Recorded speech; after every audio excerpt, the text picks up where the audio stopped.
ಧ್ಯಾನಮೂಲ ಗುರುಮೂರ್ತಿ ಪೂಜ್ಯಮೂಲ ಗುರುಪಾದ ಮಂತ್ರಮೂಲ ಗುರುವಾಕ್ಯಂ ಮೋಕ್ಷಮೂಲ ಗುರುಕೃಪಃ ತಸ್ಮೈ ಶ್ರೀ ಗುರುವೇ ನಮಃ. ಪ್ರಥಮದಲ್ಲಿ ಶ್ರೀ ನಮ್ಮ ಗುರುಗಳ ಚರಣಾರವಿಂದದಲ್ಲಿ ಶರಣಶರಣಾರ್ಥಿಯನ್ನು ತಿಳಿಸುತ್ತಾ ಹಾಗೂ ಈ ಕಾರ್ಯಕ್ರಮದಲ್ಲಿ ಯೂಟ್ಯೂಬ್ನಲ್ಲಿ ವೀಕ್ಷಣೆ ಮಾಡ್ತಕ್ಕಂಥ ಸರ್ವ ಆತ್ಮಗಳಿಗೆ ಶರಣಶರಣಾರ್ಥಿಯನ್ನು ತಿಳಿಸುತ್ತಾ, ವಿಶೇಷವಾಗಿ ಇವತ್ತಿನ ವಿಷಯ ಸ್ಥೂಲ ಶರೀರದ ಹಾಗೂ ಸೂಕ್ಷ್ಮ ಶರೀರದ ಪಾದೋದಕದ ಮಹತ್ವವೇನು. ಸ್ಥೂಲ ಶರೀರದಲ್ಲಿ ಹಾಗೂ ಸೂಕ್ಷ್ಮ ಶರೀರದಲ್ಲಿ ಇರ್ತಕ್ಕಂಥ ಎರಡು ಶರೀರದ ವಿಶೇಷ ಪಾದೋದಕದ ಮಹತ್ವ ಏನು. ಈಗ ಪ್ರತಿಯೊಬ್ಬರಿಗೆ ಶರಣರ ಹೇಳಿದ ಹಾಗೆ ಮೂರು ಶರೀರಗಳು, ಸ್ಥೂಲ ಮತ್ತು ಸೂಕ್ಷ್ಮಿ ಮತ್ತು ಕಾರಣ. ಅದರಲ್ಲಿ ನಾವು ಬಹಿರಂಗ ಇರ್ತಕ್ಕಂಥ ಸ್ಥೂಲ ಶರೀರ ಅಂದರೆ ಬಹಿರಂಗ, ಸೂಕ್ಷ್ಮ ಶರೀರ ಅಂದರೆ ಅಂತರಂಗ. ಇವತ್ತಿನ ವಿಷಯದೊಳಗೆ ಸ್ಥೂಲದಾಗಿರ್ತಕ್ಕಂಥ ಪಾದೋದಕದ ಅನುಭವ, ಸೂಕ್ಷ್ಮ ಶರೀರದಾಗಿರ್ತಕ್ಕಂಥ ಪಾದೋದಕದ ಅನುಭವ.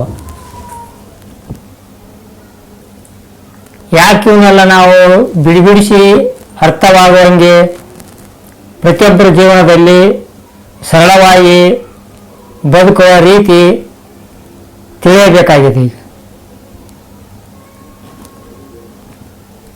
ಬಹಿರಂಗ ಮಾಡ್ತಕ್ಕಂಥ ಗುರುವಿನ ಸೇವೆ, ಅದೇ ಅಂತರಂಗ ಬರ್ತಕ್ಕಂಥ ಜ್ಞಾನದ ಅನುಭವ. ವಿಶೇಷವಾಗಿ ಬಹಿರಂಗದ ಪೂಜೆಯನ್ನು ನಾವು ಅರ್ಥ ಮಾಡಿಕೊಳ್ಳೋದಾದರೆ ಅಂಬಿರಿ ಚೌಡಯ್ಯನವರು ಒಂದು ಮಾತು ಹೇಳ್ತಾರೆ, ಯಾರೇ ಕಟ್ಟಿಸಿದ ಕೆರೆಯ ನೀರನ್ನು ತಂದು ಹೂಪತ್ರಿ ಗಿಡ ಕಡ ತಂದು ನಾಡೆಲ್ಲ ನೋಡಲೆಂದು ಪೂಜೆಯ ಮಾಡುವಿರಣ್ಣ. ಆ ಪೂಜೆಯ ಫಲವು ಆ ನೀರಿಗೋ ಏನು ಹೂವಿಗೋ ನಾಡೆಲ್ಲ ನೋಡಲೆಂದು ಮಾಡುವವನಿಗೂ ಇದನ್ನು ನಾನು ಹರಿಯನು ನೀನೇ ಅಂದಾತ ನಮ್ಮ ಅಂಬಿಗರ ಚೌಡಯ್ಯ. ಈಗ ಬೇರೆ ಮಾಡ್ತಕ್ಕಂಥ ಕ್ರಿಯೆ ಸ್ವಚ್ಛತೆ ಬೇಕು. ಜಳಕ ಮಾಡಿ ಸ್ವಚ್ಛನ ಬಟ್ಟೆ ಹಾಕೊಂಡು ಮೀಸಲು ನೀರು ಅಂತೇಳಿ ಕೆರೆಗೆ ಹೋಗಿ ಅಥವಾ ಬಾವಿಗೆ ಹೋಗಿ ಏನೋ ನೀರು ತಂದು ಪೂಜೆ ಮಾಡೋದು, ಅದು ವಿಶೇಷವಾಗಿ ಶುಚಿಭೂತರಾಗಿ ಸ್ವಚ್ಛತೆ ಇರ್ಕೊಂತ ಮಾಡ್ತಕ್ಕಂಥ ಕ್ರಿಯೆ. ಅದನ್ನು ಬಹಿರಂಗ ಮಾಡ್ತಕ್ಕಂಥ ಕ್ರಿಯೆ, ಅದು ನೀರನ್ನು ತಾನು ಕಟ್ಟಿಸಿದ ಕೆರೆ ನೀರಲ್ಲ, ಹೂವು ತಾನು ಬೆಳೆಸಿದ ಗಿಡದಿಂದ ಹೂವು ತಾನು ಬೆಳೆಸಿಲ್ಲ. ಮತ್ತೆ ಇನ್ನೊಬ್ಬರು ಕಣ್ಣಿಗೆ ಕಾಡ್ತಕ್ಕಂಥ ಶಿವನನ್ನು, ಕಣ್ಣಿಗೆ ಕಾಡದೇ ಇರುವಂತಕ್ಕಂಥ ಶಿವನ ಪೂಜೆಯನ್ನು ಬಹಿರಂಗದಾಗ ಮಾಡುವಾಗ ಅದರ ಪ್ರತಿಕ್ರಿಯೆ ಜ್ಞಾನ ನಮಗೆ ಅನುಭವದಿಂದ ಬಂದು ನಮಗೆ ನೆಮ್ಮದಿ ಕೊಡ್ತಕ್ಕಂಥ, ಆತ್ಮನಿಗೆ ಸಮೀಪ ಆಗಿರ್ತಕ್ಕಂಥ ನಮ್ಮ ಕ್ರಿಯೆ ಆಗಬೇಕು. ನೀರಂದ್ರೆ ಏನು? ನೀರು ತರಬೇಕು, ಮತ್ತೆ ಹೂವು ತರಬೇಕು, ಮತ್ತೆ ಎಲ್ಲರೂ ಜನರ ಮೆಚ್ಚುವಂಗ ಬಹಿರಂಗದಾಗ ನಡ್ಕೋಬೇಕು. ಇದು ಬಹಿರಂಗದ ಆಟ. ಇದನ್ನ ಅಂತರಂಗ ತಗೊಂಡಪ್ಪ ಅಂತಂದ್ರೆ ಇನ್ನೊಬ್ಬ ಸಂಘ ಹೇಳ್ತಾರೆ. ಈಗ ಬಹಿರಂಗ ಕ್ರಿಯೆ ಹೆಂಗಾಗ್ತಂತಂದ್ರ, ಚಿತ್ರದಲ್ಲಿರುವ ಹುಲಿಯು ಮನುಷ್ಯನನ್ನು ಕಚ್ಚಬಲ್ಲದೆ, ಮರ್ತ್ಯದೊಳಗೆ ಈಶನ ಲಾಂಛನ ಹೊತ್ತವರಿಗೆಲ್ಲ ನಿತ್ಯತ್ವ ಉಂಟೆ. ಇದರ ರಚ್ಚೆಯ ಹೊರಲಾರದೆ ವೃತ್ತಿ ಹೊರಗೆಂದ ನಿಶ್ಚಟ ನಿಷ್ಕಲಂಕ ಚನ್ನಮಲ್ಲಿಕಾರ್ಜುನ. ನೋಡ್ರಿ, ಈಗ ವಿಶೇಷವಾಗಿ ಬಹಿರಂಗ ಮಾಡ್ತಕ್ಕಂಥ ಕ್ರಿಯೆಗಳೆಲ್ಲ ಅದನ್ನ ಮಾಡ್ಕೊಂತ ಅಷ್ಟಾಗ ಸರಿಯಾಗಿ ಬಿಟ್ರೆ ಹಂಗ ನಮ್ಮ ಅಂತರಂಗ ತಗೋಬೇಕಲ್ಲ ಅವನು. ನೋಡ್ರಿ, ಈಗ ಪಾದ ಓದಕ್ಕಂತ ವಿಷಯವಾಗಿ ನಾವು ವರ್ಷಕ್ಕೊಮ್ಮೆ ಆಗಿರ್ಬೋದು, ಮತ್ತು ವಾರಕ್ಕೊಮ್ಮೆ ಆಗಿರ್ಬೋದು, ದಿನ ಪ್ರತಿನಿತ್ಯ ಆಗಿರ್ಬೋದು, ಗುರು ಸೇವೆ ಮಾಡ್ತೇವೆ, ಗುರುಪಾದ ಪೂಜೆ ಮಾಡ್ತೇವೆ. ಅದು ಬಹಿರಂಗ ಮಾಡ್ತಕ್ಕಂಥ ಕ್ರಿಯೆ, ಅದು ಕ್ರಿಯೆ ಮತ್ತು ಜ್ಞಾನ ಎರಡು ಒಂದಾಗಬೇಕಲ್ಲ. ಈಗ ಅದು ತಪ್ಪಲ್ಲ ಮಾಡ್ತಕ್ಕಂಥ ಎಲ್ಲ ಸ್ವಚ್ಛತೆಯಿಂದ ಯಾಕಂದ್ರೆ ಒಳ್ಳೆ ಮಾರ್ಗದಿಂದ ಹೋಗ್ತಕ್ಕಂಥದ್ದು ಗುರು ಸೇವೆ ಅಂತ ಹೇಳ್ತಾರೆ, ಅದರಿಂದ ಮಾಡ್ಬೇಕು. ಓಕೆ, ಆದ್ರೆ ಅಂತರಂಗದ ಗೊತ್ತಾಗಬೇಕಲ್ಲ ಅವನು. ನೋಡ್ರಿ, ಚಿತ್ರದಲ್ಲಿರುವ ಹುಲಿ ಮನುಷ್ಯನ ಕಚ್ಚಂಗ ಎಲ್ಲರಿಗೂ ಗೊತ್ತು. ಅದಕ್ಕೆ ಈಶನ ಲಾಂಛನ ಒತ್ತವರಿಗೆಲ್ಲ, ಎಲ್ಲರ ಹಂಗಂತಲ್ಲ, ಕೆಲವರೊಳಗೆ ಕೆಲವರು. ಈಗ ಭಗವಂತನ ಡ್ರೆಸ್ ಅಂತಂದ್ರೆ ಕಾಯಿ ಆಗಿರ್ಬೋದು, ರುದ್ರಾಕ್ಷಿ ಆಗಿರ್ಬೋದು, ಭಸ್ಮ ಆಗಿರ್ಬೋದು, ಮತ್ತೆ ಒಳಗೆ ಮಾಡ್ತಕ್ಕಂಥ ಪೂಜೆ ಆಗಿರ್ಬೋದು, ಈಶನ ಲಾಂಛನವು ಎಲ್ಲರಿಗೆ ನಿತ್ಯತ್ವ ಇರಂಗಿಲ್ಲ ಅಂತ ಹೇಳ್ತಾರೆ ಅವ್ರು ಶರಣರು. ನಿತ್ಯತ್ವ ಉಂಟೆ ಅಂದ್ರ ಲಾಂಛನಕ್ಕೆ ಶರಣೆಂಬೆ, ಲಾಂಛನಕ್ಕೆ ತಕ್ಕ ಆಚಾರ ವಿಚಾರ ಇಲ್ಲದಿದ್ದರೆ ಎಂಬೆ. ಬಹಿರಂಗದ ಆಟ ಮತ್ತು ಅಂತರಂಗದ ಜ್ಞಾನ ಎರಡು ಒಂದಾಗಬೇಕಂತ.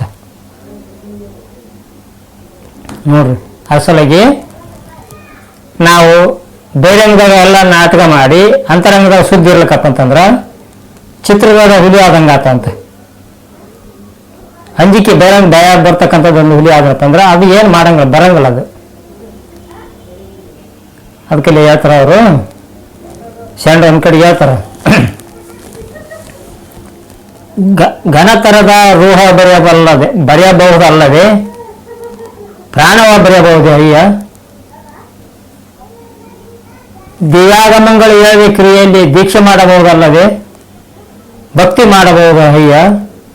ಪ್ರಾಣ ಭಕ್ತಿಯ ತನ್ಮಯ ನೀನು, ಈ ಗುಣಗಳಲ್ಲಿ ನೀನಿಹೆ, ಇಲ್ಲದಲ್ಲಿ ನೀನಿಲ್ಲ ಗುಹೇಶ್ವರ ಅಂತ. ದೊಡ್ಡ ತರದ ಚಿತ್ರ ಬರೆಯಬಹುದು ಅಂದ್ರೆ ಪ್ರಾಣ ಬರೆಯಕ್ಕೆ ಬರಂಗಿಲ್ಲ. ದಿವ್ಯಾಗಮಗಳ ಹೇಳುವ ಕ್ರಿಯೆಯಲ್ಲಿ ದೀಕ್ಷೆ ಮಾಡಬಹುದು, ಭಕ್ತಿ ಹೇಳಕ್ ಬರಂಗಿಲ್ಲ. ಭಕ್ತಿ ತನ್ನೊಳಗೆ ಹುಟ್ಟಬೇಕಂತದ್ದು. ಅದ್ರಂತ ಹೇಳ್ತಾರ ಅವರು, ಬಹಿರಂಗ ಕ್ರಿಯೆ ಮಾಡ್ತೇವೆ, ಅದಕ್ಕಿಲ್ಲ ಚಿತ್ರದಾಗ ಇಲ್ಲಿ ಮನುಷ್ಯನ ಕಚ್ಚಂಗಿಲ್ಲ, ಈಶನ ಲಾಂಛನ ಒತ್ತಂಪ ಅಂತಂದ್ರೆ ಎಲ್ಲರೂ ಅದ್ರಂಗೆ ಇರ್ತಾರಂತ ಹೇಳಕ್ ಬರಂಗಿಲ್ಲ. ಅದರಂತೆ ಜಲ ಅಂದ್ರೆ ಏನು, ಈಗ ನೀರು ತರಬೇಕು, ಪಾದೋದಕ್ಕೆ ನಾವು ತಗೋಬೇಕು, ಗುರು ಪಾದೋದಕ್ಕೆ ಬಹಿರಂಗದ ತಗೊಂಡಂತ ಇಟ್ವಿ. ಎಲ್ಲ ನಮ್ಮ ಮನೆಗಳ ಆತಿ ಪೂಜೆ ಮಾಡಿ ವಿಶೇಷವಾಗಿ ಗುರುವಿನ ರಕ್ಷಣೆ ನಮ್ಮ ಮೇಲೆ ಇರಲಿ ಅಂತೇಳಿ ಬಹಿರಂಗಕ್ಕೆ ಮಾಡ್ತಾ ಇದ್ವಿ. ಓಕೆ, ಸರಿ ಆಯ್ತು. ಅಂತರಂಗದಾಗ ಗುರು ಪಾದೋದಕ, ಲಿಂಗ ಪಾದೋದಕ, ಜಂಗಮ ಪಾದೋದಕ, ಇದು ಸೂಕ್ಷ್ಮವಾಗಿ ಬರ್ತಕ್ಕಂಥದ್ದು. ಗುರು ಪಾದೋದಕದಿಂದ ಸಂಚಿತ ಕರ್ಮನಾಸ್ತಿ, ಲಿಂಗ ಪಾದೋದಕದಿಂದ ಪ್ರಾರಬ್ಧ ಕರ್ಮನಾಸ್ತಿ, ಜಂಗಮ ಪಾದೋದಕದಿಂದ ಮುಂದೆ ಬರ್ತಕ್ಕಂಥದ್ದು ಆಗಾಮಿ ಕರ್ಮನಾಸ್ತಿ. ಮತ್ತೆ ಅವು ಬಹಿರಂಗ ಮಾಡ್ತಕ್ಕಂಥ ಕ್ರಿಯೆ ಮಾಡಿಬಿಟ್ಬಿಟ್ರೆ ಇವೆಲ್ಲ ಅನುಸರಿಸೋದಂಗೆ ನಾವು ನಮ್ಮೊಳಗೆ ಅದನ್ನ ಸಾಕ್ಷಾತ್ಕಾರ ಮಾಡ್ಕೊಳ್ಳೋದಂಗೆ. ಕರುಣಾಜಲವೇ ಗುರು ಪಾದೋದಕ, ವಿನಯ ಜಲವೇ ಲಿಂಗ ಪಾದೋದಕ, ಸಮತಾ ಜಲವೇ ಜಂಗಮ ಪಾದೋದಕ. ಕರುಣಾಜಲ ಪಡ್ಕಣಕ್ ಬರ್ತೈತೆ ಅಂತ, ಕೊಡಕ್ ಬರಂಗ ಅಂತದ್ದು. ಹೆಂಗಂತಂದ್ರ ಸೂಕ್ಷ್ಮ ಶರೀರದೊಳಗೆ ಮಾತಾಡ್ತಕ್ಕಂಥ ವಿಚಾರ ಇದು. ಸ್ಥೂಲ ಶರೀರದವ ಬಹಿರಂಗಕ್ಕೆ ನಾಟಕ ಮಾಡಿ ಎಲ್ಲ ಸೂಕ್ಷ್ಮ ಶರೀರದ ಕರ್ಣಜಲ ಪಡಿಬೇಕಲ್ಲ, ಅವ ಕಣ್ಣಿಗೆ ಕಾಣವಲ್ಲ, ಮತ್ತೆ ತಗೊಳಕ್ ಬರಲ್ಲ ಅನ್ನಂಗಲ್ಲ, ತಗೊಳಕ್ ಬರ್ತೈತಿ. ಅದರಿಂದ ಸಂಚಿತ ಕರ್ಮ ಹೋಗಲ್ಲ ಅನ್ನಂಗಲ್ಲ, ಹೋಗ್ತೈತಿ. ಅಂದ್ರೆ ಏನವು ಕರ್ಣಜಲ ಅಂದ್ರೆ ಏನಂದ್ರ ನಾವು ಬದುಕೋ ರೀತಿ ಇನ್ನೊಬ್ರಿಗೆ ನೋವು ಆಲದಂಗೆ ಬದುಕೋದು, ಇನ್ನೊಬ್ಬರಿಗೆ ಮೋಸ ಮಾಡ್ಲಾರ್ದಂಗೆ ಬದುಕೋದು, ಇನ್ನೊಬ್ಬರಿಗೆ ನಿಸ್ವಾರ್ಥ ಸೇವೆಯಿಂದ ನಾವು ಕೆಲಸ ಮಾಡೋದೇನೈತಲ್ಲ, ಇದು ಕರ್ಣ ಹುಡ್ತೈತಿ ಎಲ್ಲರಿಗೆ, ಪ್ರತಿಯೊಂದು ಜೀವಿಗಳಿಗೆ ಕರ್ಣ ಹುಡ್ತೈತಿ. ಇದೇ ಆಶೀರ್ವಾದ ನಮಗೆ ಬರ್ತೈತಿ, ಇದು ಇದಂಗೆ ಪಡ್ಕೊಳಕ್ಕೆ ಬರ್ತೈತಿ ಅಂತ ವಿನಯದಿಂದ. ಈಗ ಕಿಂಕರತ್ವದಿಂದ, ಅರಿವಿಂದ ಮಾಡ್ತಕ್ಕಂಥ ಬದುಕು ಏನೈತಿ ಎಲ್ಲದು ಕರ್ಣಜಲ ಅಂತ. ಅದು ಅದರಿಂದ ಸಂಚಿತ ಕರ್ಮನಾಸ್ತಿ ಅಂತ. ಆಮೇಲೆ ಪ್ರಾರಬ್ಧ ಕರ್ಮನಾಸ್ತಿ ಅಂತಂದ್ರೆ ಈಗಿಂದ ಕರ್ಮ ನಾಶ ಆಗ್ಬೇಕತ್ತಪ್ಪ ಅಂತಂದ್ರೆ ವಿನಯ ಜಲ, ಅದು ಲಿಂಗಪಾದೋದಕ್ಕೆ, ವಿನಯ ಜಲವೇ ಲಿಂಗಪಾದೋದಕ್ಕೆ. ಅದರಿಂದ ಪ್ರಾರಬ್ಧ ಕರ್ಮನಾಸ್ತಿ. ಇವು ಹೇಳ್ತಾರೆ, ಹಿಂಗೆ ಮಾಡ್ರಂತ ಹೇಳ್ತಾರೆ, ಹೊರತಾಗಿ ಕೊಡಕ್ಕೆ ಬರಂಗಿಲ್ಲ ಅವು. ಇವು ತ್ರಿವಿಧ ಜಲವನ್ನು ನೀನೇ ತಯಾರು ಮಾಡ್ಕೋಬೇಕು. ಅದಕ್ಕೆ ಬಹಿರಂಗದ ಪಾದೋದಕದ ಮಹತ್ವ, ಅಂತರಂಗದ ಪಾದೋದಕದ ಮಹತ್ವ, ಈ ಎರಡಕ್ಕ ನೀನೇ ಮಾಡ್ತೀವಿ. ಕಾರಣ ಅಂದ್ರೆ ನೀನು ಆತ್ಮ, ಅಲ್ಲೇ ಇರ್ತಕ್ಕಂಥ ಎರಡಕ್ಕ ಕಾರಣ ನೀನ. ಸ್ಥೂಲ ಶರೀರವನ್ನು ಮಾಡ್ತಕ್ಕಂಥ ನೀನೇ, ಸೂಕ್ಷ್ಮ ಶರೀರದವರು ಅಳವಡಿಸಿಂದ ಅದರಿಂದ ಕ್ರಿಯೆಬದ್ಧಾಗಿ ಜ್ಞಾನ ಪಡ್ತಕ್ಕಂಥ ನೀನೆ. ಎರಡಕ್ಕ ಬಹಿರಂಗ ಇರ್ತಕ್ಕಂಥ ಆಟ ಅಂತರಂಗವಾಗಿರಂಗಿಲ್ಲ, ಅಂತರಂಗವಾಗಿರ್ತಕ್ಕಂಥ ಆ ಬದುಕು ಬಹಿರಂಗವಾಗಿರಂಗಿಲ್ಲ. ಈ ಎರಡನ್ನ ನೀನೇ ನಡೆಸಬೇಕು ಸಮತೋಲನವಾಗಿ. ಅದರಂತೆ ವಿನಯ ಜಲ ಪಡಿಬೇಕು.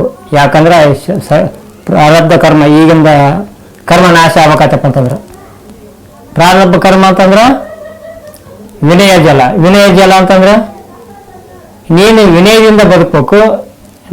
ವಿನಯ ಸದು ವಿನಯವೇ ಸದಾಶಿವನ ಒಲಿಮೆಯ, ಸದು ವಿನಯವೇ ಸಕಲ ಜಪಂಗಳಯ್ಯ, ಇಂತಲ್ಲದಲ್ಲನಯ್ಯ ಅಂತ ಬಸವಣ್ಣವ್ರು ಹೇಳ್ದಂಗ ವಿನಯದಿಂದ ಬದುಕ್ತಕ್ಕಂಥದ್ದು. ಅದನ್ನ ಬದುಕಿನ ಅದರಂಗ ಮಾಡಿದಪ್ಪ ಅಂದ್ರೆ ಈಗ ಬರ್ತಕ್ಕಂಥದ್ದು ಅಹಂಕಾರ ರಹಿತವಾಗಿರ್ತಕ್ಕಂಥದ್ದು. ಅಹಂಕಾರ ಎಲ್ಲೈತೆ ಅದು ವಿನಯ ಬರಲ್ಲ ಅಲ್ಲಿ. ಅದರಂತೆ ವಿಶೇಷವಾಗಿ ನಾವು ಬಹಿರಂಗದ ಕಿರಿಯನ್ನ ನಾವು ಅಳವಡಿಸಿದ ಕಾಸಿ ನಾವು ಅಂತರಂಗ ಬರ್ಬೇಕಾಯ್ತಪ್ಪ ಅಂದ್ರೆ ವಿಶೇಷವಾಗಿ ಪಾದೋದಕದ್ದು ಶಬ್ದದಿಂದ ಎಲ್ಲವೂ ತಯಾರಾಗ್ತಾವೆ. ಎಲ್ಲದಕ್ಕೆ ಕಾರಣ ಶಬ್ದ. ಬಹಿರಂಗ ಮತ್ತು ಅಂತರಂಗದ ಬರ್ತಕ್ಕಂಥವು ಎಲ್ಲವೂ ವಿಶೇಷವಾಗಿ ಅದನ್ನು ಅರಿತು ಆಚರಿಸ್ಬೇಕಂತ ಒಂದು ನಾವು ರೆಡಿ ಮಾಡಿರ್ತಕ್ಕಂಥದ್ದು ಒಂದು ಪಾದೋದಕದ ಬಗ್ಗೆ ಒಂದು ವಚನ ಐತಿ, ಒಂದು ಹಾಡು ಐತಿ. ಅದನ್ನು ಅಂತಂತೂ ತಮ್ಮಂದು ಶಬ್ದದಿಂದಲೇ ಕಲಹ ನಡೆಯುವುದು, ಶಬ್ದದಿಂದಲೇ ಕಲಹ ನಿಲ್ಲುವುದು, ಶಬ್ದನರಿತ ಜ್ಞಾನಿಯು ಜಗವ ಅರಿತವನು, ಶಬ್ದದಿಂದಲೇ ಪಾಪ ಪುಣ್ಯವು, ಶಬ್ದದಿಂದಲೇ ಬಂಧ ಮೋಕ್ಷವು, ಶಬ್ದದಿಂದಲೇ ಮಹಾಜ್ಯೋತಿಯಾಗಿ ಜಗವ ಬೆಳಗುವನು, ಶಬ್ದದಿಂದಲೇ ವಿಷಯ ತಿಳಿಯುವುದು, ಶಬ್ದದಿಂದಲೇ ವಿಷಯ ತಿಳಿಯುವುದು, ದುಷ್ಟರಿಗೆ ವಿಷವಾಗಿ ಕೊಲ್ಲುವುದು, ಮೂಢರರಿಯದು ನಿಜವ ತಿಳಿಯದೆ ಮರಣ ಹೊಂದುವರು, ಶಬ್ದದಿಂದಲೇ ಕರ್ಣ ಜಲವು, ಶಬ್ದದಿಂದಲೇ ವಿನಯ ಜಲವು, ಶಬ್ದದಿಂದಲೇ ಸಮತ ಜಲವಾಗಿ ಹೋದು ತ್ರಿವಿಧದೆ. ಇಂತಿ ತ್ರಿವಿಧವ ನರಿತು ನಡೆದರೆ ತ್ರಿವಿಧ ಕರ್ಮ ನಾಸ್ತಿಯಾಗುವುದು, ಶಂಕರಲಿಂಗನ ಶರಣ ಹೇಳಿದ ದಿಟ್ಟ ವಾಕ್ಯವಿದು. ನೋಡು, ಶಬ್ದದಿಂದಲೇ ಕಲಹ ನಡೆಯುವುದು, ಶಬ್ದದಿಂದಲೇ ಕಲಹ ನಿಲ್ಲುವುದು. ಶಬ್ದವನ್ನು ಅರಿತ ಮಹಾಜ್ಞಾನಿಯು ಜಗ ಅರಿತವನು, ಶಬ್ದದಿಂದಲೇ ವಿಷಯ ತಿಳಿಯುವುದು, ದುಷ್ಟರಿಗೆ ವಿಷವಾಗಿ ಕೊಲ್ಲುವುದು. ನೋಡು, ಶಬ್ದದಿಂದಲೇ. ಯಾಕಂತಂದ್ರೆ ವಿಶೇಷವಾಗಿ ಶಬ್ದ, ಈಗ ಉದಾಹರಣೆಗೆ ಈಗ ಅಲ್ಲೇ 3-4 ಅಕ್ಷರ ಅನುಭವ ಮಾಡೀವಿ. ಯಾಕಂತಂದ್ರೆ ಯಾರಿಗೆಲ್ಲ ಅನುವಾದ ಅಂದಪ್ಪ ಅಂತಂದ್ರೆ ಶಬ್ದ ಸಿಟ್ಟಿಗೆ ಇಸ್ಬಿಡ್ತೈತಿ ಇನ್ನೊಬ್ಬರನ್ನ. ಶಬ್ದದಿಂದಲೇ ಕರ್ಣಜಲವು ಅಂದ್ರೆ ಕರ್ಣ ಹುಡ್ತಕ್ಕಂಥದ್ದು. ಶಬ್ದದಿಂದಲೇ ವಿಷಯ ತಿಳಿಯೋದು. ಏನಾರು ಹೇಳ್ಬೇಕಾಯ್ತಪ್ಪ ಅಂದ್ರೆ ಶಬ್ದದಿಂದ ಹಿಂಗೆ ಮಾಡ್ಬೇಕು, ನಾಳೆ ಹಿಂಗೆ ಮಾಡ್ಬೇಕು, ಹಿಂಗೆ ಪತ್ರ ಬಂದೈತೆ, ಪತ್ರದಾಗ ಹಿಂಗೆ ವಿಷಯ ಐತೆ ಅಂತ ಶಬ್ದದ ವಿಷಯ ತಿಳಿತೈತಿ. ಅದೇ ಶಬ್ದನ ಇನ್ನೊಬ್ಬರನ್ನ ಆ ಶಬ್ದನ ಅರ್ಥ ಮಾಡ್ಕೊಳ್ಳೋದಾಗೆ ಅದು ವಿಷ ಆಗ್ತೈತೆ ಅಂತ. ಈಗ ಪಾಂಡವರಿಗೆ ಕೌರವರಿಗೆ ಬರ್ಬೇಕಾತಪ್ಪ ಅಂದ್ರೆ ಜಗಳ ಬರ್ಬೇಕಾತಪ್ಪ ಅಂದ್ರೆ ಶಬ್ದದಿಂದಲೇ, ಮತ್ತೆ ದುರ್ಜನರ ಜಗಳ ಆಡ್ಬೇಕಾತಪ್ಪ ಅಂದ್ರೆ ಶಬ್ದದಿಂದಲೇ, ಮತ್ತೆ ಶರಣರ ಮಾರ್ಗದಿಂದ ಎಂತೆಂಥ ಮಹಾತ್ಮರು ಎಂತೆಂಥ ಅಜ್ಞಾನಿಗಳಿದ್ದಾರೆ ಜ್ಞಾನಿಗಳಾಗ್ಯಾರ ಶಬ್ದದಿಂದಲೇ. ಶಬ್ದದಿಂದಲೇ ವಿಷಯ ತಿಳಿಯುವುದು, ದುಷ್ಟರಿಗೆ ವಿಷವಾಗಿ ಕೊಲ್ಲುವುದು. ಶಬ್ದವನ್ನರಿತ ಮಹಾಜ್ಞಾನಿಯು ಜಗವ ಬೆಳಗುವನು. ನೋಡ್ರಿ, ಆತ ಮಾತು ಬರಲಾತ ಜಗತ್ತು ಕುಂತಲ್ಲೇ ಆತನಂತೆ. ಮಾತು ಬರಲಾರ್ದ್ರೆ ಜಗಳ ತೆಗಿತಾರಂತೆ. ಗಾದಿ ಮಾತನ್ನು ಹೇಳ್ತಾರೆ, ಮಾತು ಬರಲಾತ ಮಾಣಿಕ್ಯ ತಂದ, ಮಾತು ಬರಲಾತ ಜಗಳ ತಂದಂತ. ಅದರಂತೆ ಕರ್ಣಜಲ ಅಂತಂದ್ರೆ ನಾವು ಬದುಕ್ತಕ್ಕಂಥ ರೀತಿ, ಇನ್ನೊಬ್ಬರ ಮನಸ್ಸು ಕರಗತಕ್ಕಂಥ ಜೀವನ ಏನೈತಲ್ಲ ಅದು ಪ್ರಕೃತಿ ನಮಗೆ ಕರ್ಣ ತೋರ್ತೈತೆ, ನಮ್ಮನ್ನು ರಕ್ಷಣೆ ಮಾಡ್ತೈತೆ ಅಂತ. ವಿನಯ ಜಲ ಅದು ಇಂದ ಸಂಚಿತ ಕರ್ಮ ನಾಶ ಆಗ್ತೈತೆ. ಅದರಿಂದ ಕರ್ಣಜಲವೇ ಗುರುಪಾದೋದಕದಿಂದ ಸಂಚಿತ ಕರ್ಮ ನಾಸ್ತಿ. ಗುರುಪಾದೋದಕ ಪಡ್ಯಾಕ್ ಬರ್ತೈತೆ ಅಂತ, ಕೊಡಕ್ ಬರಲ್ಲ ಅದು. ಯಾಕಂತಂದ್ರೆ ಅದ್ರಂಗೆ ಕೊಡಕ್ ಬರಂಗಿದ್ರಪ್ಪ ಅಂದ್ರೆ ಜಗತ್ತಿನ ಭಾಳ ಮಂದಿ ಭಕ್ತರಿದ್ರು, ಭಾಳ ಮಂದಿ ಶಿಷ್ಯರಿದ್ದಾರೆ. ಗುರುಗಳು ಕೊಟ್ಟು ಬಿಡ್ತಿದ್ರು, ಪಾವನ ಆಗಿಬಿಡ್ತಿತ್ತು, ಸಂಚಿತ ಕರ್ಮ ನಾಶ ಆಗಿಬಿಡ್ತೈತೆ ಎಲ್ಲರಿಗೆ. ಬರಂಗಲ್ಲ, ಪಡ್ಕಣಕ್ ಬರ್ತೈತೆ ಅಂತ. ಯಾಕಂದ್ರೆ ಸತ್ಸಂಗದಿಂದ ಸಹವಾಸ ಮಾಡಿ ಮಾತ್ರ ಬರ್ತೈತೆ ಅಂತ. ವಿನಯ ಜಲ ಅಂದ್ರೆ ವಿನಯದಿಂದ ಬದುಕು ಲೌಕಿಕದೊಳಗೆ. ನಾನು ಅನ್ಕಸಿ ರಾವಣ ಹಸು ನೀಗಿದ್ನಂತ, ನೀನು ಅನ್ಕಸಿ ಲಂಕೆ ಒಳಗೆ ಸ್ಥಿರವಾದನಂತ. ಅದರಂತೆ ಪ್ರತಿಯೊಬ್ಬರು ವಿನಯದಿಂದ ಬದುಕಿದ್ನಂತ ಆತಪ್ಪ ಅಂದ್ರೆ ಪ್ರಾರಬ್ಧ ಕರ್ಮ ನಾಸ್ತಿ. ಮತ್ತೆ ಸಮತಾ ಜಲವೇ ಜಂಗಮ ಪಾದೋದಕ. ಸಮತಾ ಜಲ ಜಂಗಮ ಪಾದೋದಕಂದ್ರ ಎಲ್ಲರನ್ನ ನಮ್ಮಂಗ ಕಾಣ್ತಕ್ಕಂಥದ್ದು. ಇದು ಬಹಿರಂಗ ಹೇಳ ಮಾತಲ್ಲದು, ಸೂಕ್ಷ್ಮ ಶರೀರದಾಗ ನಡ್ತಕ್ಕಂಥವು ಎಲ್ಲ. ಎಲ್ಲರೂ ನಮ್ಮಂಗಂತ ಅಂತರಂಗ ತಿಳಿಬೇಕು, ಬಹಿರಂಗಕ್ಕಲ್ಲ. ನಾನು ಒಬ್ಬತೆ ಭಕ್ತ, ಉಳಿಕೆದೆಲ್ಲರೂ ಸಂಗಮನಾಥ ಅಂತ ಬಸವಣ್ಣ ರಂಗಂದ್ರ. ಅದರಂತೆ ಸಂಗಮನಾಥ ಅಂತ ಅಂದ್ರ ಜಗತ್ತೇ ಶಿವನ ಸ್ವರೂಪ ಐತೆ ಅಂದ್ರೂ ಬಹಿರಂಗ ಮಾಡ್ತಕ್ಕಂಥದ್ದು ಮಾತಾಡ್ತಕ್ಕಂಥದ್ದು ಬೇರೆ, ಅಂತರಂಗವನ್ನು ನಾವು ಅಳವಡಿಸಿಕೊಂಥದ್ದು ಬೇರೆ. ಕರ್ಣಜಲ, ವಿನಯ ಜಲ, ಸಮತಾ ಜಲ ಇವು ಸೂಕ್ಷ್ಮ ಶರೀರ ಬರ್ತಕ್ಕಂಥವು. ಬಹಿರಂಗವಾಗ ಗುರುವಿನ ಸೇವೆ ಮಾಡೋದು, ಮತ್ತೆ ಲಿಂಗ ಪೂಜೆ ಮಾಡೋದು.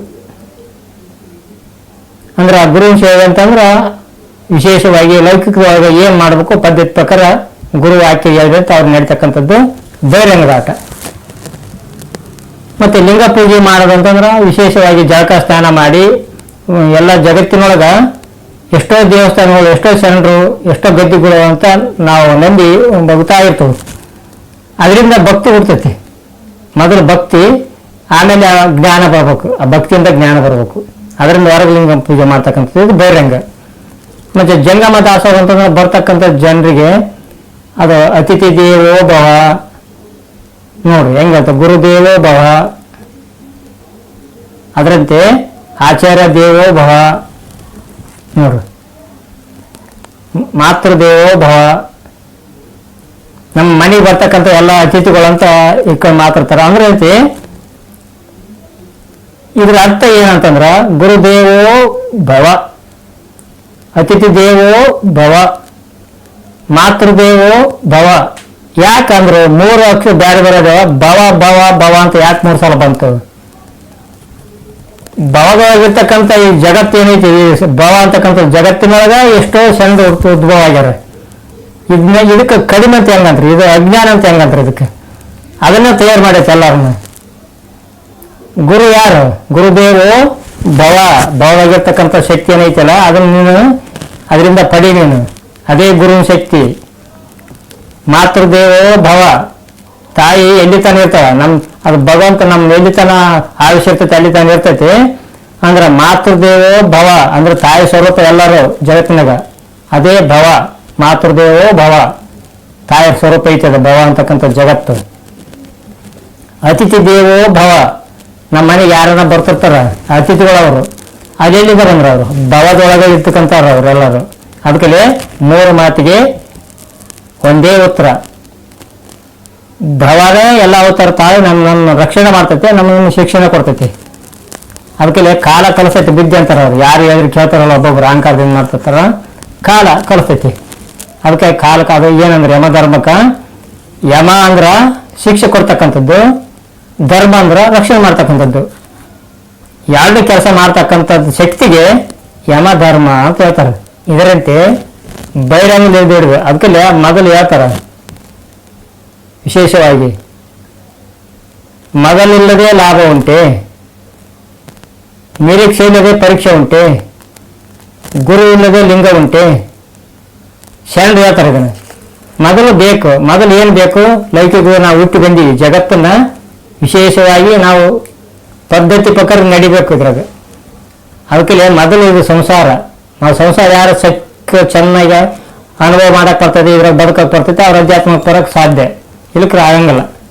ಇದು ಸುಳ್ಳು ಅಂತ ಏನು ಬಿಟ್ಟು ಹೋಗಿಲ್ಲ ಶರಣರು, ಇದನ್ನ ಹಿಡ್ಕೊಂಡ ಮಾಡಿದ್ರಂತ. ಅದಕ್ಕೆ ಮೊದಲಿಲ್ಲದ ಲಾಭ ಉಂಟೆ, ನಿರೀಕ್ಷೆ ಇಲ್ಲದ ಪರೀಕ್ಷೆ ಉಂಟೆ. ಯಾರನ್ನು ವರ್ಷಾನುಗಟ್ಲೆ ಓದ್ನಪ್ಪ ಅಂದ್ರೆ ಪರೀಕ್ಷೆ ಕುಂದ್ರಕ್ಕೆ ಬರ್ತೈತಿ. ಅದಕ್ಕೆ ಲೈಕಿಗೆ ಚೆಂದಾಗಿ ಮಾಡಿದ್ರೆ ಅಧ್ಯಾತ್ಮಕ್ಕೆ ಆ ಶರಣರ ಸಂಘದಾಗ ಕರ್ಕೊಂತಾರೆ ಅವ್ರಂತ. ಅವಾಗ ತನ್ನನ್ನು ತಾನು ಅರಿಯಕ್ಕೆ ಬರ್ತೈತಿ. ಅದರಂತೆ ಒಂದು ವಚನ, ಕುರುಹುನಿಂದ ಗುರುವಿನ ಜನನ, ಗುರುವಿನಿಂದ ಕುರುಹುರ ಮರಣ ಎಂಬುದೇ ಗುರುಸ್ಥಳ ನೋಡಯ್ಯ. ಮನದೊಳಗೆ ಲಿಂಗದ ಜನನ, ಲಿಂಗದಿಂದ ಮನದ ಮರಣ ಎಂಬುದೇ ಲಿಂಗಸ್ಥಳ ನೋಡಯ್ಯ. ಧನದಿಂದ ಜಂಗಮನ ಜನನ, ಜಂಗಮನಿಂದ ಧನದ ಮರಣ ಎಂಬುದೇ ಜಂಗಮ ಸ್ಥಳ ನೋಡಯ್ಯ. ಈ ಮೂರರ ಅನುಭವದಿಂದ ನನ್ನ ಜನನ, ನನ್ನಿಂದ ಈ ಮೂರರ ಮರಣ ಎಂಬುದೇ ನಿಮ್ಮ ಸ್ಥಳ ನೋಡಯ್ಯ ಶ್ರೀ ಗುರು ಶಂಕರಲಿಂಗೇಶ್ವರ ಅಂತ. ಯಾಕಂದ್ರೆ ಮೊದಲು ಕುರುಹು, ಜಗತ್ತು ಒಬ್ಬರೊಬ್ಬರು ಎಲ್ಲ ಕುರು ಅಂದ್ರೆ ಮೂರ್ತಿ ಪೂಜೆ ಮಾಡೋದು. ಅದರಿಂದ ಗುರುವಿನ ಜನನ ಅಂದ್ರೆ ಅರಿವಿನ ಜನನ, ಅರಿವಿನ ಜನ ಅವರು ಬಂದಮೇಲೆ ಕುರು ಮಾಯ ಆಗ್ಬೇಕು. ಅದಕ್ಕೆ ಕುರುವಿನಿಂದ ಗುರುವಿನ ಜನನ, ಗುರುವಿನಿಂದ ಕುರುವಿನ ಮರಣ, ಅದೇ ಗುರುಸ್ಥಳ ಅಂತ. ಮನದೊಳಗೆ ಲಿಂಗದ ಜನನ ಅಂದ್ರ ಮನ ಘನ ಆಗ್ಬೇಕು. ಅವಾಗ ಮನಸ್ಸು ಘನ ಆದಾಗ ಚಂಚಲ ಆಗಿರುವಂತ ಮನಸ್ಸು ಸಾಯ್ತೈತಿ. ಅದೇ ಲಿಂಗಸ್ಥಳ. ಮನದೊಳಗೆ ಲಿಂಗದ ಜನನ, ಲಿಂಗದಿಂದ ಮನದ ಮರಣ, ಚಂಚಲವಾಗಿರ್ತಕ್ಕಂಥ ಮನಸ್ಸು ಸಾಯ್ಬೇಕು.